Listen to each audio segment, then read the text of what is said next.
Hello and welcome to a quick skim through the notable entries for the Grade 1s at Punchestown Festival 2021. We are just over 2 weeks away until what I class as the season ender. Basically, Punchestown Festival is the last big one for me as the National Hunt calendar.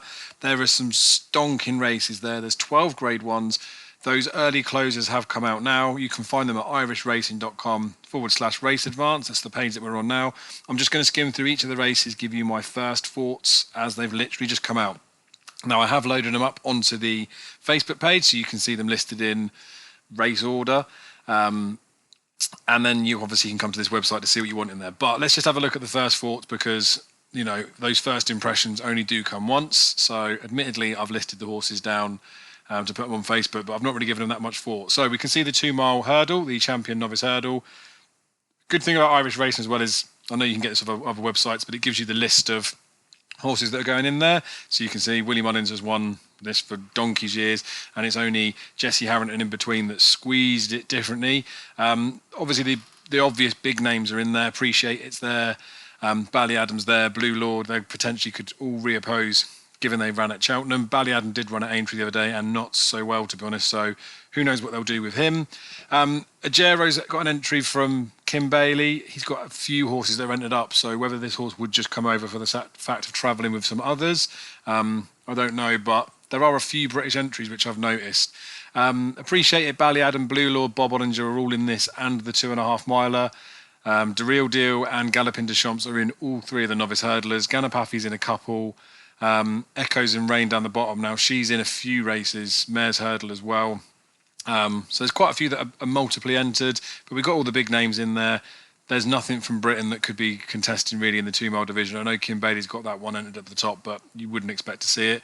So you'd think really Appreciate It's to lose again from this early stage that's in there. No real big names to be jumping in that, you know, are any surprise packages as it stands. Then we've got the Champion Chase. Allaho, obviously first alphabetically, but would be first to be worthy of a mention anyway. That Ryanair performance was utter filth. I think sectional people were saying how quick he was. Just suggests that he could be a champion chaser now. I was looking at him thinking he was a King Georgie horse before Cheltenham. Then seeing that performance, I thought that's where he may go. But, you know, Punchestown, there's no middle distance chase race for them to go in. It's the Gold Cup or it's the Champion Chase. So to see Allaho, you know, going one of those two, it's only going to be dropping back in trips. So really good to see him in there. Chacun Pour Soi, we don't think that was really the full Chacun Pour Soi, do we, at Cheltenham? So clash between the pair of them there potentially, and obviously they are both Willie Mullins, aren't they? Silas may reoppose. Notebook's in there. I don't really think after the Aintree run they'd want to give him another go, but you don't know. He was very keen pre-poster. He's better back over there. Nube Negra for Dan Skelton could go over. Put the kettle on. The actual Champion Chase winners in there. First Flow for Kim Bailey. Again, I mentioned Kim Bailey's got a few that he's ended up. Hopefully we see these types of horses coming over. That looks an absolute crackerjack of a race. Allaho for me, if he runs in this race, would be obviously coming of age as the 2 mile division, but I'd just like to see Chacun and Allaho going at it because I'd like to understand if that was the real Chacun at Cheltenham or not. And I think he's a bit better than we saw him there, so that could be really, really good clash on paper. And then you chuck the likes of First Flow in there, Nube Negra, put the kettle on. Like, it's a beast of a race, isn't it? So this is what Punchestown's all about. It's a real spectacle. Then we've got the Novices Chase, the 3 and a bit mile chase, which we knew was going to happen. Envoy Elan and Monkfish were going to come to loggerheads. That was always the plan from the start of the season when it was Gordon training him. I talked about Envoy being, you know, the type of horse that I think I'd like to see over 3 miles. Whether that's going to really suit or not still needs to be proven, doesn't it? We know Monkfish wasn't at his best at Cheltenham, like I touched on with Chacun Pour Soi. But I talked about these horses a few times in the season. I know most people would have done. They were the big names, weren't they? But where I was talking about Envoy saying that I'd like to see a horse make a mistake, like I like to see a novice make a mistake, I got a lot of abuse for it, saying, how can you want to see a horse make a mistake? Like, how can you have a crab a horse that's not made a mistake? Like, their jumping can be too good. And the point I was trying to make with that is that, like, Monkfish had to settle himself on a few fences, which you can go back and watch. I commented on this. He jumped a tiny bit to the right, and his jumping was poor at Cheltenham on the whole, but he got away with it. Like, he's a horse that could manage the mistake. Now, I'm not saying Envoy's a horse that can't manage the mistake. He didn't really look right pre-race either, but I just like to see if a horse can sort themselves out before a fence, or if they get into a mistake, how they're going to handle it. I just like to know from my own experience. Like, we know you're going to have very few horses that will go through their careers without making some significant mistakes. So it will be interesting to see how Envoy recovers from that. Again, in the prelims, to see how he goes. I'd still not really write him off, give whatever happens in this race, because I do think that having the summer under his back with Henry de Bromhead's only going to be a bonus. He looked like he needed to settle in a little bit more, given how he was acting at Cheltenham. So just because if Monkfish did beat him here, or Envoy doesn't look like he stays in this race, it doesn't mean that that's a foregone conclusion for the future. Latest Exhibition will hopefully come in here. That makes a proper clash between the three of them. Mount Ida obviously won at Cheltenham. Found out a little bit after, so although the distance and stuff should work out for her, I couldn't really have her. A Steering Forlonge did run so well in the marsh. Now going the right way round for him. Maybe the step up in trip 2 could suit. So it looks like it's a really good race on paper. Monkfish, Latest Exhibition, and Envoy are the three that we'd really like to see in here. I'd still be saying that Monkfish is the one that they've all got to beat, personally. But looks an absolute beast of a race, doesn't it? And that's the beauty of the Punchestown Festival. It is just back-to-back decent racing. That's the first day. We've got 3 Grade 1s there. We've got 3 Grade 1s on the second, so the Tuesday, then moving on to the Wednesday. Here we've got the 3-mile novices hurdle. So I talked about lots of the novices having multiple entries at Punchestown. Ahoy Senior that just won at Aintree. Fair play for Lucinda for putting him in. And to be fair, they should really be running him. Depends obviously how he's recovered, but Ashdale Bob's in here. Baptism of Fire's got a couple of entries. Cap Benet, Cross Hill Decimation. Again, De Real Deal, I've already talked about him. But Farouk Delan's the one that I'm most excited about. We think he's probably better right-handed.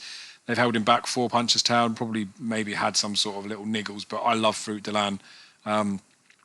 I'd be looking to have a reasonable bet on him. Obviously, it's all price dependent and field dependent, but I'd fancy him quite a bit in here. We do have the Cheltenham Festival winner in Vanillier. There's the Shunter. That's obviously recently been purchased by JP that's in here. Now, it's interesting with the Shunter. I don't think he's got any chase entries for the Grade 1s. So it looks like they're looking for hurdles with him. He's in the 3-mile novices hurdle. He's also in the 3-mile stayers hurdle. You'd think if he's going to send them somewhere, you'd go for the novice hurdle, but potentially maybe this is the reason why JP bought him. Maybe thought that he could end up being a stayers hurdle horse. Don't know that for a fact, but looks like he's going to go hurdling at Punchestown, which would be great to see. Statler's in there. That was obviously the Albert Bartlett favourite at Cheltenham. Cape Gentleman that's been ended up but hasn't run recently. Gentleman's Game that bubble slightly burst a little bit the last day of him. Tell Me Something Girl there. She's got loads of entries. She's in 3. There's all the big names there that you'd expect to see. And again, there's nothing really from this side of the water that would be really worthy of being in there that's not been entered up. So looks cracking. Very excited about Farouk Delan though. So we'll just have to hope that he does run. Then we got the Gold Cup. So Allaho, as I was talking about, there's the 2-mile version. Well, there's a 2-mile division and there's a 3-mile division at Punchestown for the open company chasers. Album's in here. You'd like to fancy him to come. Easy Game's in there. Recent winner at Fairy House. Fakir's in this as well as in the 2-miler. Notebooks duly entered as well. The Storytellers entered in a couple of races, and Courtmaid down the bottom, she's in a couple too. But Mellon, I like the fact that they're going to be going this trip. They should have done that at Cheltenham as far as I'm concerned. Manila Indo, obviously the Gold Cup winner. Off the back of that performance at Cheltenham is going to be very hard to beat in here. Tiger's still got an entry. Maybe that could be the swan song for him. Kenboy's in there. We know he was Ruby's retirement mount at this festival. So look, it's got all the big names that you want to see in there. Notebook's an interesting one because they stepped him up for the first time at Aintree. Don't know if he's definitely going to run here, but then if they stepped him up again, not as if Henry de Bromhead needs another staying chaser, is it? But looks a decent enough race, doesn't it? Exciting one there. Then we can move on to the bumper. Again, all the big names you'd expect are in there. Kilcrut, Sagard, Ramillies was in there at the champion bumper, wasn't he? But O'Toole's interesting. Recent purchase for Simon, Munir and Isaac Sway. That stayed with Crawford, at least for this race anyway. 3-Stripe Life that was, again, fancied a bit, is in there. Eric Bloodaxe is interesting because he's a second season bumperer. I mean, there's no rules against it, but he was obviously in the champion bumper before, beat Fernie Hollow, so I guess they're not going to want to ruin his novice hurdle status this season, but he's an interesting entry, not the same. But Kilcrut and Sergard will be very interesting rematch, won't it? Because they were the 2 standout horses at Cheltenham, and I think they were expected to be that way too, so not really any real surprises there. Then we'll move on to Thursday. So we're now into each day where there'll be 2 Grade 1s to look at. We'll kick off with Stayers Hurdle. So, yeah, we'll see right down here, the shunt has entered up. Again, all the names you'd expect to be in here are in here. James de Burley, that ran in the Champion Hurdle for Willie Mullins, first run for him, entered in a couple of races. Whether he comes here or goes to the Champion Hurdle, I'm not 100% sure. Manila Melody's in here. Mrs. Milner. Look, Lorena's got a couple of entries as well. Cider Burley. Saudia, very interesting. Got the Champion Hurdle entry, so don't just think that they're going to go 3 miles. Paisley, I know they talked about Punchestown for last season. COVID put scupper to that. I'm not sure after that Aintree run you'd want to be running him again. But I guess they'll just see how he comes out of it. I suppose at least putting him up means that you could be saving him for another day. Great to see Classical Dream has entered. He's also in the Champion Hurdle. Fury Road's there. Obviously the Cheltenham Festival winner Flooring Porter's there. Looks a pretty decent looking race. Again, all the big names and all the horses that you want to be there are there, bar Time Hill, but he had to go win at Aintree, didn't he? Then we've got the 2 mile novices chase, essentially the Irish Arkle, although I know that's at the Dublin Racing Festival. Energumene, Envoy, big names that are in there, but I think Envoy got to be going the 3 mile route. Then we've got Shishkin that potentially could come over. Now, he wasn't potentially at his best at Aintree. It was a nothing race for him. I pray that Nicky does bring him over. Nicky's got a few horses entered that could come. I just wonder whether he's going to mind him, isn't he? And not go and go over to Ireland and have a proper race because he's had a busy enough season, I suspect. See how that one plays out. But I'd like to see Shishkin go over there just to see the Shishkin and Energumene battle that we all wanted to see at Cheltenham. Because next season it could be completely different because I suspect Energumene would be possibly tried at a further trip in open company.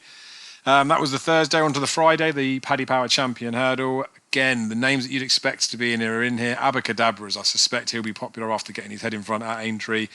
Should he line up here? Aspire Towers in there was a decent effort at Cheltenham. Bouverdare's in here. I think the Aintree one for Bouverdare was good. Like, he's entitled to come on from that as well, and he's done well here before, so you'd like to see that. Goshen, we'd like to see him come over. Jason the Militant obviously unseated at Aintree, so maybe they'll give him another go. Classical Dream we've already touched on. Saudia, Sarja, Epatante, Honeysuckle. Look, Honeysuckle, we want to see her go again. Honeysuckle, Goshen, Abacadabras, Bouvert, Sharjah, like Epatante. You've got a proper race on our hands there. Again, it depends who turns up, but the right ones are in there at this particular stage. Then we've got the 2.5 mile Champion Novice Hurdle. Appreciate it's in here. Whether they'll decide to step him up or not, I don't know. I don't really see why they need to at the moment. Ashdale Bob, obviously a recent winner at Fairyhouse, is in there. Ballyadam, we know, again, Aintree wasn't great stepping up in triple, though I maybe thought he would be. Bob Oddinger would be the one that's going to stand out for this. But Dusar, another Nicky Henderson entry. Obviously at Aintree, Ruby Walsh made no quibbles about saying this horse didn't travel so well because he didn't seem to have the speed. He wants a bit further. Given his novice status is already lost for Dusar, I'd be surprised if they didn't send him over. But again, it's to do with his recovery. He had a little bit of a niggle beforehand, hadn't he? Galloping de Champs, I touched on, has got an entry in the lot of them. Power of Pause is a semi-interesting one. Echoes in Rain won nicely, didn't she? Then there's lots of other mares that are entered in there. So that looks a nice enough race. But if Bob Oddinger runs, Bob Oddinger wins, you'd think, wouldn't you? Then we'll move on to the Saturday, where we've got 2 in the Saturday. I class it as the weakest of all of them, but it's the 2,000 guineas for the flat people, so I suppose people are less interested anyway. But we've got the Mayor's Champion Hurdle, Burning Victory, the Triumph Hurdle beneficiary when Goshen unseated runs. Should run anyway. Concertita that's beaten Mayor's favourites there. Echoes in Rain again, she's got the entry. Lorena, we talked about her. Sky Ace is in there. Stormy Island, Tell Me Something Girl. So again, the names you'd expect are in there, apart from Benny. Where is Benny de Jure? And then we've got the 2 mile hurdle, which is basically the juvenile hurdle. Again, the names you'd expect are in here. We've got Quilixalos, Zana here, Saint Sam, Jeff Kidder that won the Boodles, and then Hot en Couleurs. So I would have liked to have seen French Azil back, but they're obviously not rushing with him. Zana here, I still do think ran so well prior to Cheltenham that I think we didn't see the best of him at Cheltenham, so I'd be fairly keen on suggesting he could reverse the form of Quilixalos. Maybe that's being a bit too brave. We'll see what the prices are doing and things like that, but looks a really, really nice race anyway. Again, all the horses we expect to be there are there. That's pretty much it. So that's my first thoughts on the Punchestown thing. I've only really whittled through it as quickly as I can. I'll do a full preview prior to the festival. I'm going to get Jamie involved the Irish angle. I'll see if I can rope Matt and Darren as well, because it'd be nice to get all 4 of us involved for these 5 days, and just do a big, massive swamp of a night where we just record it all and go through them. There will be some handicaps as well in there that are going to be interesting for us to look at from pinpoint, and especially Jamie will be able to help us out loads of those. But these 12 grade ones, I think, are the ones we need to be focusing on for our forts for now. So I'm going to leave the video there and keep an eye out for the previews as they come out.